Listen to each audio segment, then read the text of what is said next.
सुबह के करीब 6 बजे थे। चारों ओर गहरा सन्नाटा फैला था। तभी शहर के सबसे पॉश इलाके में बने सरकारी बंगले का पिछला दरवाजा धीरे से खुला। बाहर निकली एसपी किरण सिंह, जिले की सबसे सख्त और बहादुर अफसर। उम्र कोई 32 साल, लेकिन आज वह अफसर नहीं, एक आम औरत जैसी लग रही थी। उन्होंने साधारण लाल सूती सलवार कमीज पहन रखी थी। पैरों में सादी सैंडल थी। बाल करीने से जुड़े में बंधे हुए थे और हाथ में स्टील का दूध का डिब्बा। अपनी पहचान, पर्स और रिवॉल्वर सब घर पर छोड़कर वह बिना गाड़ी और सुरक्षा के पीछे ही की गली से धीरे धीरे बाहर निकल गई। उनके दिमाग में बस एक ख्याल था, बस 5 मिनट का काम है, दूध लेकर आती हूं।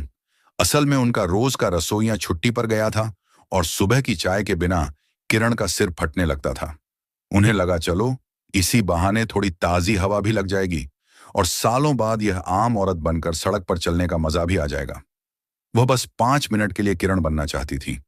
उन्हें क्या पता था कि यही 5 मिनट उनकी पूरी जिंदगी का, उनके पूरे सिस्टम का सबसे बड़ा सबक बनने वाले थे। गली के नुक्कड़ तक सब ठीक था, शांति थी, लेकिन जैसे ही वह मुख्य सड़क के मोड़ पर पहुंची, माहौल बदल गया। मोड़ पर एक पुलिस की जीप खड़ी थी। डायल शॉप वाली नहीं, बल्कि थाने की नीली जीप, और जीप के बोनट पर टेक लगाकर 3 पुलिस वाले खड़े थे। पहला था हवलदार राम बाबू।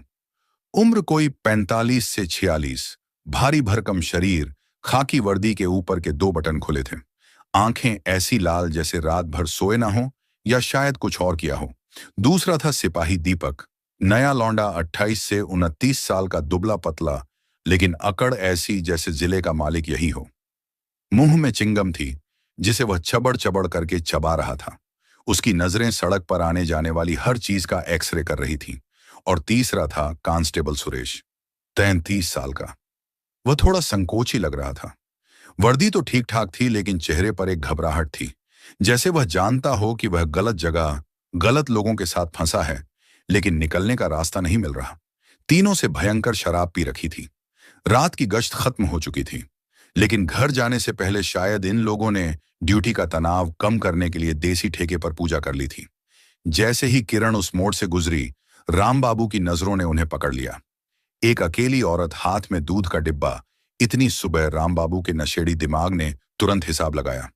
अरे मैडम, राम बाबू ने भारी लड़खड़ाती आवाज में कहा। किरण रुकी, उन्हें लगा शायद रास्ता पूछना होगा। कहाँ जा रही हैं इतनी सुबह सुबह? राम बाबू ने कहा, और उसकी आंखों में एक अजीब सी चमक थी। किरण ने उनकी वर्दी देखी, उनकी लाल आंखें देखी। वह 1 सेकंड में समझ गई कि यह पुलिस वाले ड्यूटी पर नहीं, शिकार पर हैं। उन्होंने अपनी आवाज को जितना हो सके सामान्य रखा। दूध लेने जा रही हूं, डेयरी बस सामने ही है। दीपक चिंगम चबाते हुए उसने एक भद्दी सीटी मारी। अरे वाह, दूध पियोगी मैडम? हमें भी पिलाओ। किरण ने उसे घूर कर देखा। रास्ता दीजिए, मुझे देर हो रही है। किरण की आवाज में जो हल्का सा हुक्म था, वह दीपक को चुभ गया।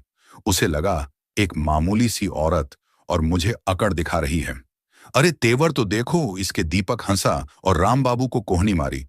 राम बाबू उस्ताद लगता है, कोई बड़ी मैडम है, किसी नेता वेता की रखैल होगी जो इतनी अकड़ में है।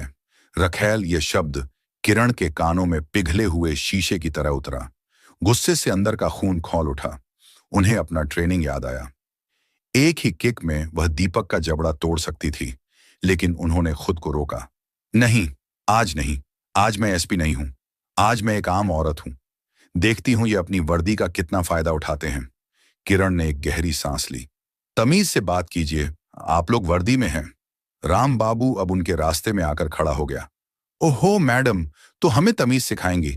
शराब की तेज बदबू किरण के मुंह पर लगी। चल पहचान दिखा अपनी। कहाँ रहती है, क्या करती है, इतनी सुबह कहाँ से आ रही है? किरण ने शांति से कहा, मैं दूध लेने जा रही हूं। मेरे पास कोई पहचान नहीं है, मैं यहीं पास में रहती हूं। दीपक ने ठहाका लगाया। पहचान नहीं है? बिना पहचान के घूम रही है। चल भाई, केस बन गया। उस्ताद लगता है रात भर का धंधा करके आ रही है और सुबह सुबह दूध वाली बन गई। बड़ी चालू है। कांस्टेबल सुरेश, जो अब तक चुप था, धीरे से बोला, उस्ताद जाने दो ना, औरत है, सुबह का टाइम है, क्यों पंगे में पड़ रहे हो? राम बाबू ने उसे झिड़क दिया। चुप कर, तू नया नया आया है, मुझे सिखाएगा ड्यूटी कैसे होती है? ये जो ज्यादा तेवर दिखाती है ना, इन्हीं का इलाज करना जरूरी है। राम बाबू ने किरण की तरफ हाथ बढ़ाया।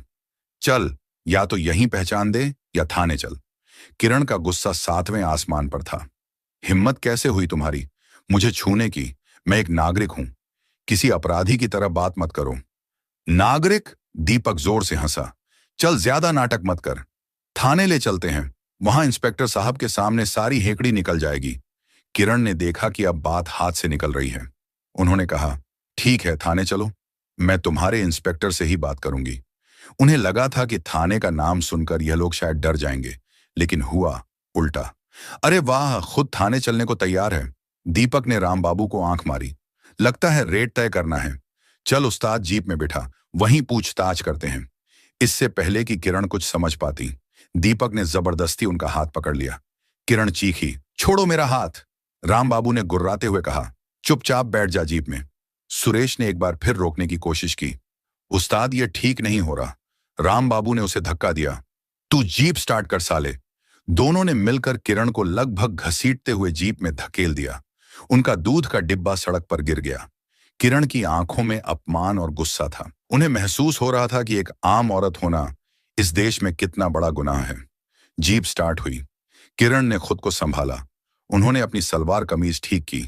आंसू उनकी आंखों में थे, लेकिन उन्होंने उन्हें बाहर नहीं आने दिया। ठीक है बच्चों, खेल तुम लोगों ने शुरू किया है, खत्म मैं करूंगी। उन्होंने अपने दिमाग के घोड़े दौड़ा दिए। वह अब सबूत इकट्ठा करने लगी। उन्होंने राम बाबू का नाम, जो उसकी नेम प्लेट पर धुंधला सा दिख रहा था, और दीपक का चेहरा अपने दिमाग में स्कैन कर लिया। जीप का नंबर, थाने का रास्ता, सब कुछ। उन्होंने सोच लिया था आज अगर वह एसपी ना भी होती तो भी इन लोगों को सबक सिखाती, लेकिन अब जब वह एसपी थी तो वह सिर्फ इन्हें नहीं बल्कि उस पूरे सिस्टम को सबक सिखाएंगी जो ऐसे दरिंदों को वर्दी पहनाकर सड़कों पर खुला छोड़ देता है।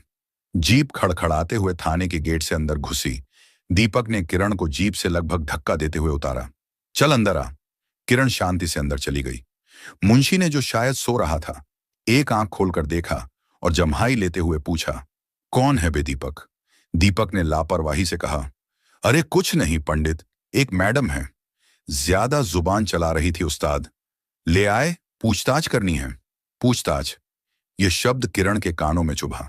राम बाबू, जो अब तक थोड़ा लड़खड़ा रहा था, मुंशी के पास गया। पंडित, रात की रिपोर्ट में एक आवारागर्दी का केस डाल देना। लिख दे, एक औरत संदिग्ध हालत में घूम रही थी। ठीक है, पंडित ने सिर हिला दिया। यह रोज का काम था। राम बाबू ने दीपक को इशारा किया, ले चल इसे अंदर। थाने के पिछले हिस्से में एक छोटा सा कमरा था। शायद वह रिकॉर्ड रूम जैसा कुछ था, जहां पुरानी पेटियां और टूटी कुर्सियां पड़ी थीं। वहां रोशनी भी कम थी। दीपक ने किरण को अंदर धकेला और दरवाजा बंद कर दिया। खट की आवाज के साथ बाहर से कुंडी लग गई। कमरे में अंधेरा था। बस एक छोटी सी खिड़की से सुबह की हल्की रोशनी छन कर आ रही थी। किरण को एक पल के लिए घबराहट हुई। एक असली घबराहट। अगर इन्होंने मुझे यहां बंद कर दिया, अगर इन्होंने, लेकिन वह एसपी किरण सिंह थी। उन्होंने अपनी सांसों पर काबू पाया। कुछ मिनटों बाद दरवाजा खुला। अंदर राम बाबू और दीपक आए। सुरेश बाहर ही खड़ा था। उसका चेहरा उतरा हुआ था। दीपक ने कमरे की बत्ती जलाई। एक पीला बल्ब टिमटिम करके जल उठा। हाँ तो मैडम? राम बाबू ने अपनी पैंट को एक बार फिर ऊपर खींचा और कमरे में पड़ी एक कुर्सी पर बैठ गया। अब बताएंगी आप कौन हैं, कहां से आई थी? बड़ी तेज जुबान है आपकी। किरण चुपचाप खड़ी रही। उनकी नजरें राम बाबू की आंखों में गड़ी थीं। उनमें डर नहीं था, बल्कि एक अजीब सी ठंडक थी। दीपक, जो अब भी चिंगम चबा रहा था, किरण के पास आया। बोलती क्यों नहीं? अब क्या हुआ? मुंह में दही जम गया। किरण ने सिर्फ इतना कहा, दरवाजा खोलो और अपने इंस्पेक्टर को बुलाओ। इंस्पेक्टर को बुलाओ। दीपक हंस पड़ा। अरे वाह, देख उस्ताद, ये तो इंस्पेक्टर को आर्डर दे रही है। लगता है सच में कोई बड़ी तोप है। राम बाबू भी भद्दे तरीके से हंसा। तोप है तो अब चलेगी। देख दीपक, मैडम से तमीज से पूछ कि सेटिंग क्या होगी। दीपक ने अपनी जेब से चिंगम का पैकेट निकाला।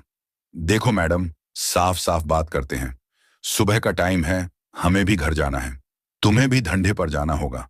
जो भी कमाई की है उसमें से थोड़ा हिस्सा हमें दे दो, हम छोड़ देंगे। नहीं तो रात भर का केस बनेगा।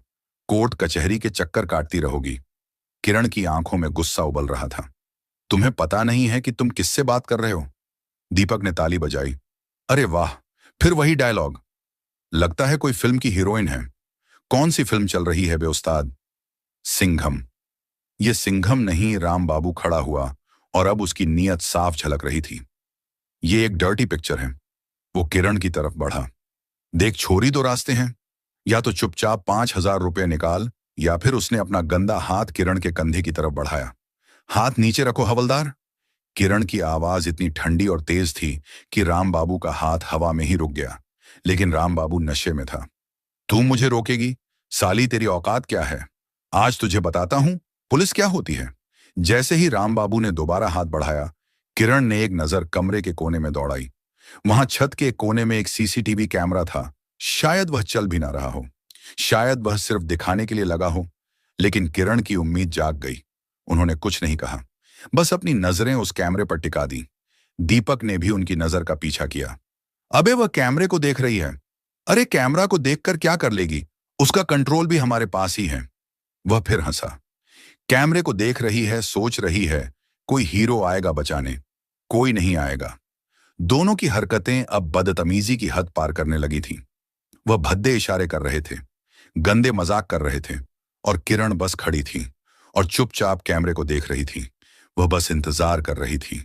1 घंटा बीता, 2 घंटे बीते। अब सुबह के 8 बज चुके थे। थाने में बाकी स्टाफ भी आने शुरू हो गए थे। बाहर चाय वाले की आवाज आ रही थी। राम बाबू और दीपक शायद थक गए थे या उनका नशा हल्का हो रहा था। भाड़ में जा, दीपक ने कहा। उस्ताद, इसे यहीं बंद रखो।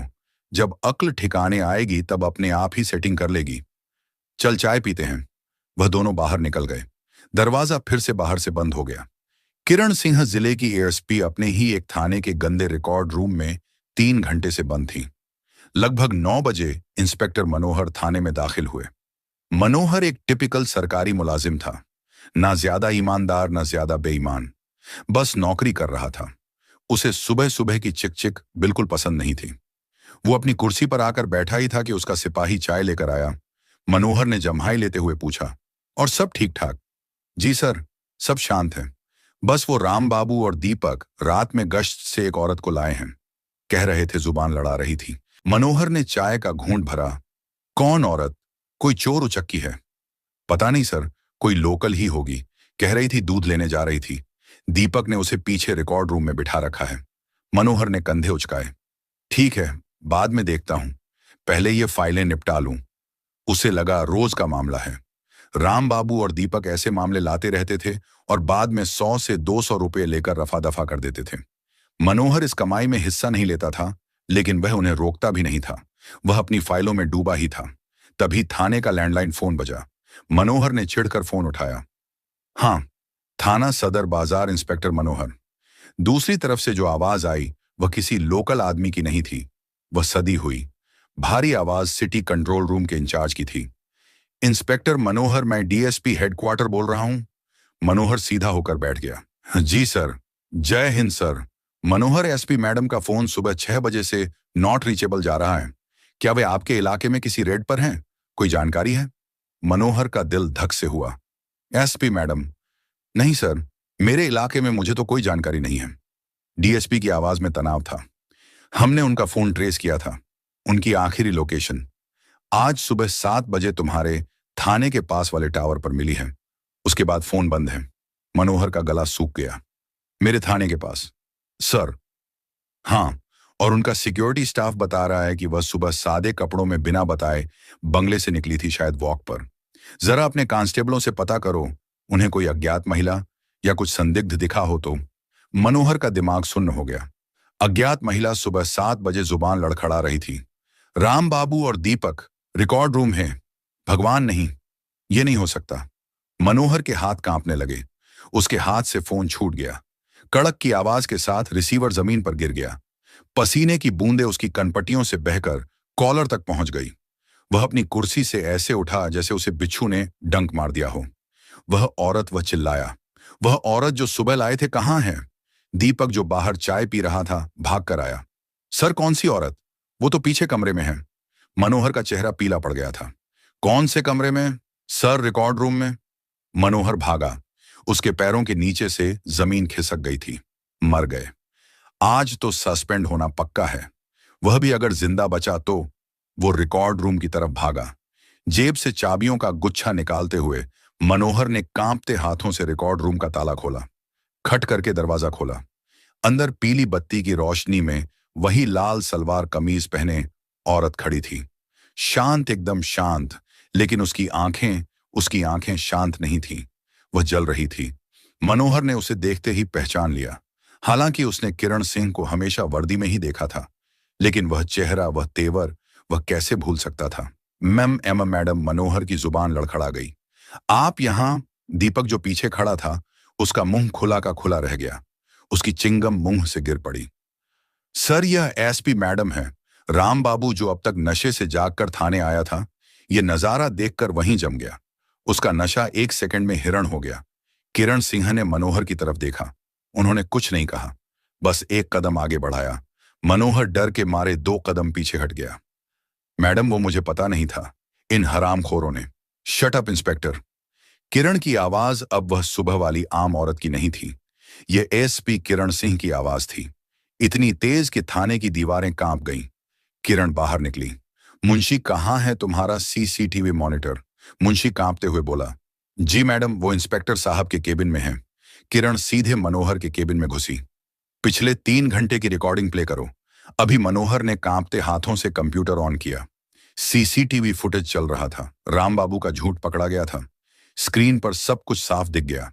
कैसे जीप से उसे धकेला गया, कैसे उसे रिकॉर्ड रूम में बंद किया गया, कैसे राम बाबू और दीपक अंदर आए, कैसे उन्होंने भद्दे इशारे किए, कैसे उन्होंने पैसे मांगे, कैसे राम बाबू ने हाथ बढ़ाने की कोशिश की। सब कुछ ऑडियो के साथ रिकॉर्ड हो रहा था। मनोहर ने जैसे ही फुटेज देखी, वह धड़ाम से अपनी कुर्सी पर गिर गया। मैडम, मैं बर्बाद हो गया। किरण ने फुटेज को सेव किया और पेन ड्राइव में कॉपी किया। किरण ने ठंडी आवाज में कहा, इंस्पेक्टर मनोहर, तुम सस्पेंड हो अभी इसी वक्त। नहीं मैडम, प्लीज मैडम, मैंने कहा। तुम सस्पेंड हो और अब मेरा फोन लाओ। मनोहर ने मोबाइल फोन कांपते हुए किरण की तरफ बढ़ाया। किरण ने पहला नंबर डायल किया। डीएसपी साहब, मैं एएसपी किरण सिंह बोल रही हूं। हाँ, मैं ठीक हूं। आप तुरंत अपनी टीम के साथ थाना सदर बाजार पहुंचिए, इमीडिएटली। दूसरा फोन महिला आयोग की चेयरपर्सन को। तीसरा फोन सारे न्यूज चैनलों के हेड को। फोन रखते ही किरण ने मनोहर की तरफ देखा। वह तीनों कहाँ हैं? अगले 15 मिनट में थाना सदर बाजार एक छावनी में तब्दील हो गया। लाल बत्ती वाली गाड़ियां, डीएसपी साहब, सिटी मजिस्ट्रेट सब भागे चले आ रहे थे। उनके पीछे पीछे मीडिया की वैन का तांता लग गया। कैमरे, माइक, फ्लैशलाइट, पूरा थाना भर गया और थाने के बीचों बीच वह खड़ी थी। एसपी किरण सिन्हा, उसी लाल सलवार कमीज, लेकिन आंखों में एक फौलादी चमक थी। राम बाबू, दीपक और सुरेश, तीनों को हथकड़ी लगाकर जमीन पर बिठा दिया गया था। जैसे ही डीएसपी साहब ने किरण को उस हालत में देखा, वह सन्न रह गए। मैडम, ये क्या, आप ठीक तो हैं? किरण ने उनकी तरफ देखा। मैं ठीक हूं डीएसपी साहब, लेकिन इस जिले का कानून ठीक नहीं है। उन्होंने पेन ड्राइव डीएसपी को दी। यह सबूत है कि कैसे आपकी नाक के नीचे राजधानी के एक थाने में पुलिस वाले सुबह सुबह एक अकेली औरत को दूध की जगह इंसाफ मांगने पर मजबूर करते हैं। सीसीटीवी फुटेज सबके सामने बड़े मॉनिटर पर चलाई गई। मीडिया के कैमरे वह सब रिकॉर्ड कर रहे थे। जैसे जैसे फुटेज आगे बढ़ी, वहां खड़े हर अफसर का सिर शर्म से झुक गया। दीपक के भद्दे मजाक, राम बाबू की धमकी, सब कुछ साफ था। फुटेज खत्म होते ही राम बाबू और दीपक दोनों किरण के पैरों पर गिर पड़े। मैडम, गलती हो गई। राम बाबू दहाड़े मारकर रो रहा था। माफ कर दीजिए, बच्चे हैं, मेरे बीवी हैं, हम नशे में थे। मैडम, पहचान नहीं पाए दीपक, जिसकी सारी अकड़ निकल चुकी थी, बस जमीन पर सिर पटक रहा था। मैडम, मेरा करियर शुरू होने से पहले ही खत्म हो जाएगा, मुझे माफ कर दो, आगे से चिंगम भी नहीं खाऊंगा। सुरेश, तीसरा कांस्टेबल, बस चुपचाप रो रहा था। वहां मौजूद सब लोग किरण की तरफ देख रहे थे। अब फैसला उनके हाथ में था। किरण सिंह ने माइक हाथ में लिया। उन्होंने रोते हुए पुलिस वालों की तरफ नहीं देखा, उन्होंने मीडिया के कैमरों की तरफ देखा। उन्होंने बोलना शुरू किया। आज मैं दूध लेने निकली थी, एक आम नागरिक बनकर यह देखने कि जिस शहर की मैं एसपी हूं, क्या वहां की औरतें सुबह 6 बजे सुरक्षित हैं। और मुझे मेरा जवाब मिल गया। ये 3 लोग, उन्होंने तीनों की तरफ इशारा किया। यह सिर्फ पुलिस वाले नहीं हैं, ये वह दीमक हैं जो इस वर्दी को अंदर से खोखला कर रहे हैं। वो राम बाबू के सामने आकर खड़ी हुई। तुम मुझे पहचान नहीं पाए। राम बाबू अगर पहचान लेते तो क्या करते? सैल्यूट मारते, मेरे पैर छूते। और अगर मैं सच में कोई आम औरत होती, कोई मजदूर की बीवी, कोई स्टूडेंट जो दूध लेने जा रही थी, तो क्या करते? राम बाबू के पास कोई जवाब नहीं था। तो तुम उसके साथ वही करते जो तुमने मेरे साथ करने की कोशिश की। तुम उसकी इज्जत का सौदा करते, तुम उसे धमकाते, तुम उसे उस रिकॉर्ड रूम में बंद कर देते। किरण की आवाज गूंज रही थी। उन्होंने पास खड़े एक दूसरे इंस्पेक्टर को हुक्म दिया, इन तीनों के खिलाफ एफआईआर दर्ज करो और इंस्पेक्टर मनोहर के खिलाफ भी। धारा 354 महिला की गरिमा का अपमान, 341 गलत तरीके से रोकना, 342 गलत तरीके से कैद करना, 506 जान से मारने की धमकी और धारा 376 511 बलात्कार का प्रयास, अटेम्प्ट टू रेप। यह सुनते ही तीनों की चीख निकल गई। रेप अटेम्प्ट का चार्ज उनकी जिंदगी तबाह कर देता। नहीं मैडम, नहीं। किरण ने उनकी तरफ देखा। तुम्हारे जैसे लोग इस वर्दी पर दाग हैं।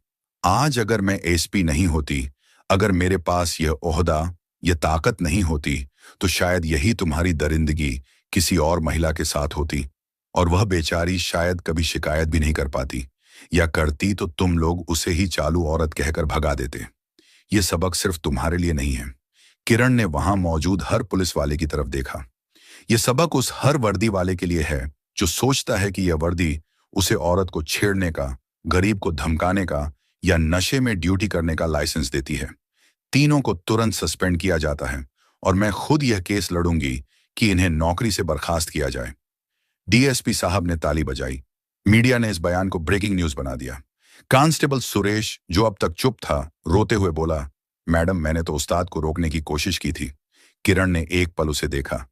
जब बुराई हो रही हो तो उसे ना रोकना भी उतना ही बड़ा गुनाह है। सुरेश, तुम भी उतने ही जिम्मेदार हो। वह थाने से बाहर निकली। सुबह के 10:30 बज रहे थे। सूरज अब आसमान में तप रहा था। वह अपनी सरकारी जीप में नहीं बैठी। वह उस भीड़, उस शोर से दूर पैदल ही अपने बंगले की तरफ चल पड़ी। आज उन्हें चाय नहीं मिली थी, लेकिन पूरे सिस्टम को एक ऐसी कड़क चाय पिला दी थी जिसकी जरूरत सालों से थी। किरण सिंह जब उस दिन थाने से पैदल निकली तो सूरज सिर पर था। गुस्सा, एड्रेनालाइन, एड्रेनलन और अपमान का जो कॉकटेल उनके अंदर उबल रहा था, वह अब ठंडा पड़ रहा था। जैसे जैसे वह अपने बंगले के करीब पहुंची, उनके कदम भारी होते गए। बंगले का मेन गेट खुला। संतरी, जो हमेशा उन्हें जीप में आते देखता था, आज उन्हें पैदल उस लाल सलवार कमीज में, हाथ में पिचका हुआ दूध का डिब्बा लिए देखकर चौंक गया। वो कुछ बोलता उससे पहले ही किरण को देखकर उसने जोर से सैल्यूट ठोका। जय हिंद मैडम। उसकी आवाज में रोज वाली इज्जत से ज्यादा डर था। किरण ने बस सिर हिलाया। वह बंगले के अंदर गई। वही बंगला जहां से वह सुबह 6 बजे किरण बनकर निकली थी। अब वहां एसपी किरण सिंह लौटी थी। कमरा खाली था, सन्नाटा था। वह सीधे बाथरूम में गई। शवर के नीचे खड़ी हो गई। गर्म पानी जब उनके शरीर पर गिरा, तब जाकर उन्हें एहसास हुआ कि वह कांप रही हैं। वो गुस्सा नहीं था, वह थकान थी। वह 3 घंटे जो उन्होंने उस गंदे रिकॉर्ड रूम में बिताए थे, वह अब उनके दिमाग पर हावी हो रहे थे। दीपक की भद्दी हंसी, राम बाबू की लाल आंखें। उन्होंने खुद को जोर जोर से रगड़कर नहाना शुरू किया, जैसे वह उस थाने की गंध को, उस अपमान को अपने शरीर से मिटा देना चाहती हो। वह लाल सलवार कमीज जो अब सबूत से कम नहीं थी, उसे उन्होंने उतारकर एक पॉलीथीन बैग में सील कर दिया। करीब आधे घंटे बाद जब वह अपनी वर्दी, वही स्टार वाली स्त्री की हुई खाकी वर्दी पहनकर शीशे के सामने खड़ी हुई, तो उन्हें लगा कि आज इस वर्दी का वजन पहले से बहुत ज्यादा है। उन्होंने वह पिचका हुआ दूध का डिब्बा उठाया और अपनी बड़ी सी साफ सुथरी डेस्क पर संविधान की किताब के ठीक बगल में रख दिया।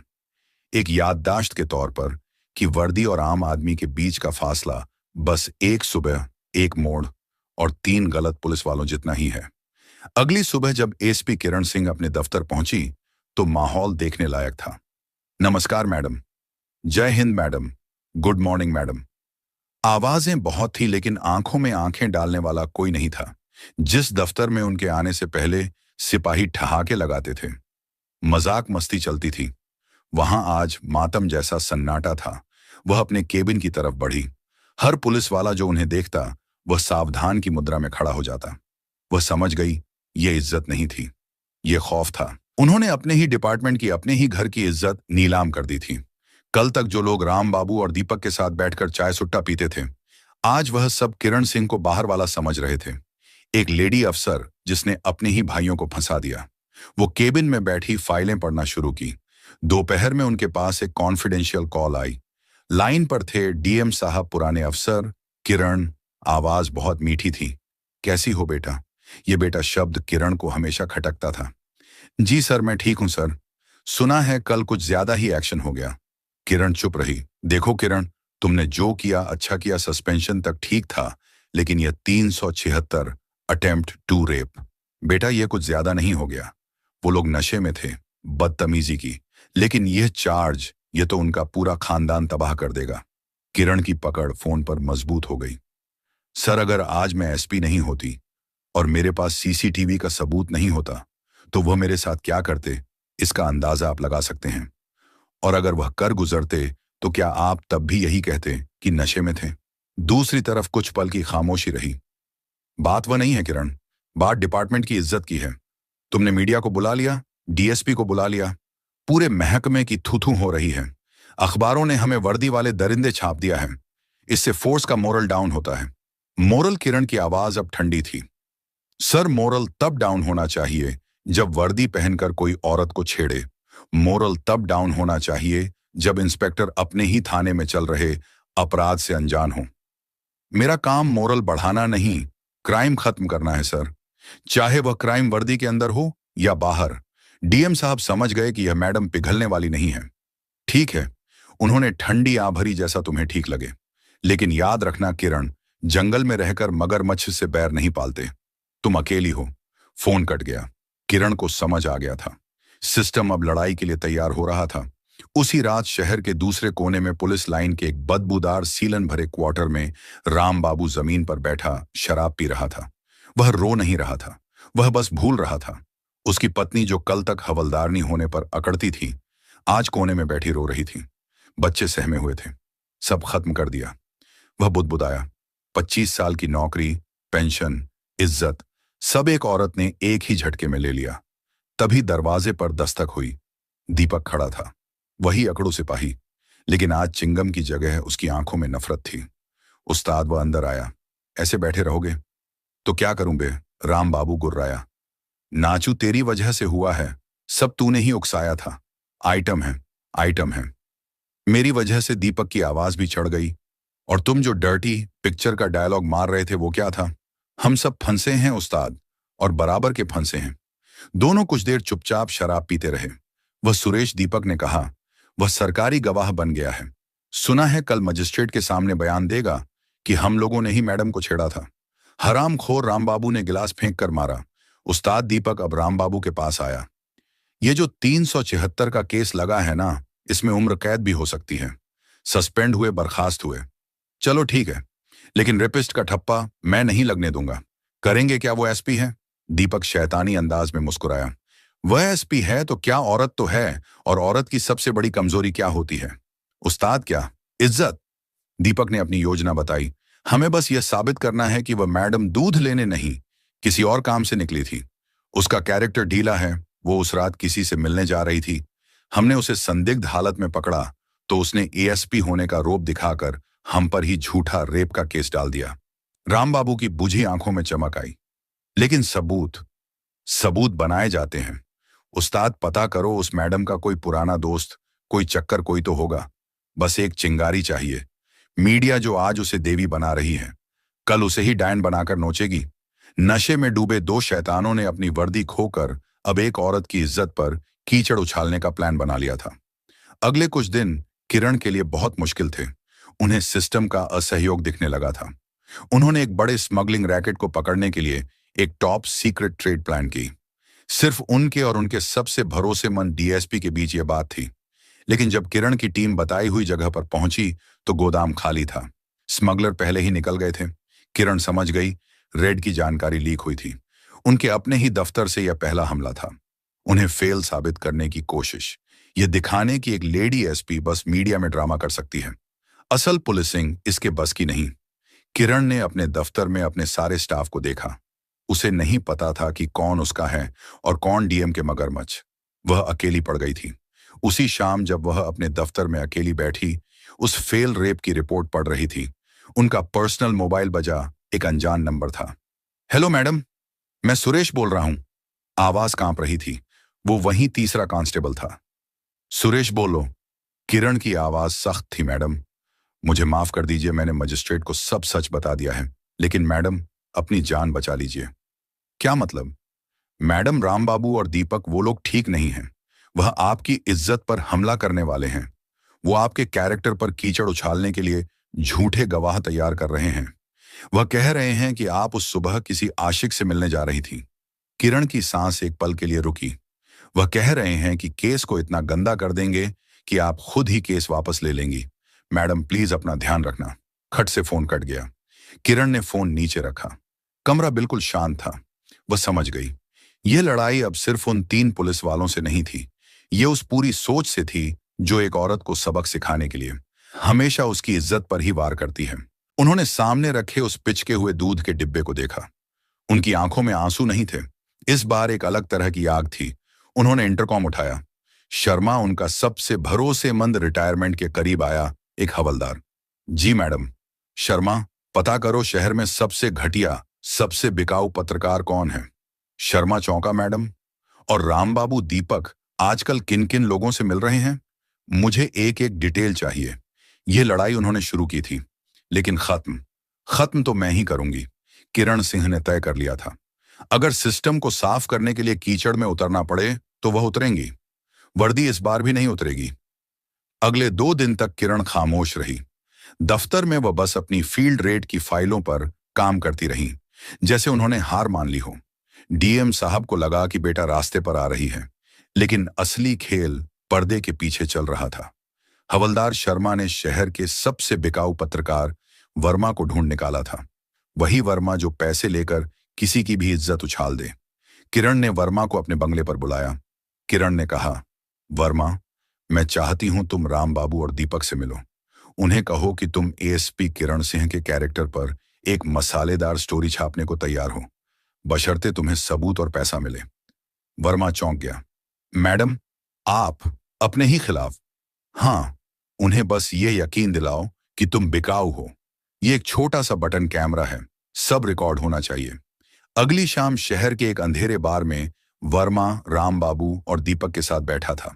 राम बाबू ने शराब का घूंट भरा। देखा वर्मा, हम कह रहे थे ना, वह मैडम दूध लेने नहीं, अपने किसी आशिक से मिलने जा रही थी। हमने रंगे हाथ पकड़ लिया तो हम पर ही झूठा रेप का केस डाल दिया। हवलदार वर्मा ने पूछा, सबूत क्या है? सबूत हम देंगे। दीपक ने 50,000 रुपए की गड्डी मेज पर रखी। ये ले एडवांस। और सबूत? अरे 2 गवाह हम खड़े कर देंगे जो कहेंगे कि उन्होंने मैडम को एक गाड़ी से उतरते देखा था। बस तू छाप दे। हमें उस 376 के चार्ज से बचना है। एक बार उसका कैरेक्टर खराब हो गया, वह खुद केस वापस ले लेगी। वर्मा ने गड्डी उठाई। छप जाएगा, कल सुबह की हेडलाइन देखना। अगली सुबह डीएम साहब ने गुस्से में किरण को फोन किया। किरण, ये सब क्या है? पूरा शहर तुम्हारी पर्सनल लाइफ के बारे में फुसफुसा रहा है। ये बदनामी पूरे डिपार्टमेंट की है। मैं तुम्हें आखिरी बार कह रहा हूं, वह 376 का चार्ज वापस लो वरना। सर, किरण ने शांति से कहा, आप बस 1 घंटे में प्रेस कॉन्फ्रेंस बुलाएं। आज सारा हिसाब होगा। प्रेस कॉन्फ्रेंस हॉल खचाखच भरा था। राम बाबू और दीपक सस्पेंडेड होने के बावजूद कोने में खड़े मुस्कुरा रहे थे। उन्हें लगा उनकी जीत हो गई। किरण सिंह माइक पर आईं। कल मुझसे कहा गया था कि पानी में रहकर मगरमच्छ से बैर नहीं पालते। उन्होंने डीएम की तरफ देखा। आज मैं उन मगरमच्छों का परिचय आप सबसे कराना चाहती हूं। उन्होंने प्रोजेक्टर पर वर्मा वाली रिकॉर्डिंग प्ले कर दी। ऑडियो और वीडियो बिल्कुल साफ था। राम बाबू का भद्दी गाली देना, दीपक का 50,000 रुपये देना और झूठे गवाह खड़े करने की बात। सब कुछ हॉल में सन्नाटा छा गया। राम बाबू और दीपक के चेहरे का रंग उड़ गया। किरण ने रिकॉर्डिंग रोकी। पहली फर मेरी इज्जत पर हमले की थी। ये दूसरी फर सबूतों के साथ छेड़छाड़ करने, एक लोक सेवक, पब्लिक सर्वेंट को बदनाम करने की साजिश रचने और न्याय प्रक्रिया में बाधा डालने, ऑब्स्ट्रक्शन ऑफ जस्टिस के लिए है। उन्होंने पुलिस वालों को इशारा किया, अरेस्ट देम। इन पर अब क्रिमिनल कॉन्स्पिरेंसी का चार्ज भी लगेगा। डीएम साहब का मुंह खुला रह गया। मीडिया जो कल तक किरण पर शक कर रहा था, अब राम बाबू और दीपक पर टूट पड़ा। किरण सिंह चुपचाप कॉन्फ्रेंस हॉल से बाहर निकली। वह अपने दफ्तर लौटी। आज भी उन्हें सुबह चाय नहीं मिली थी, लेकिन उन्होंने पूरे सिस्टम की वह गंदी नाली साफ कर दी थी जिसकी बदबू बरसों से सब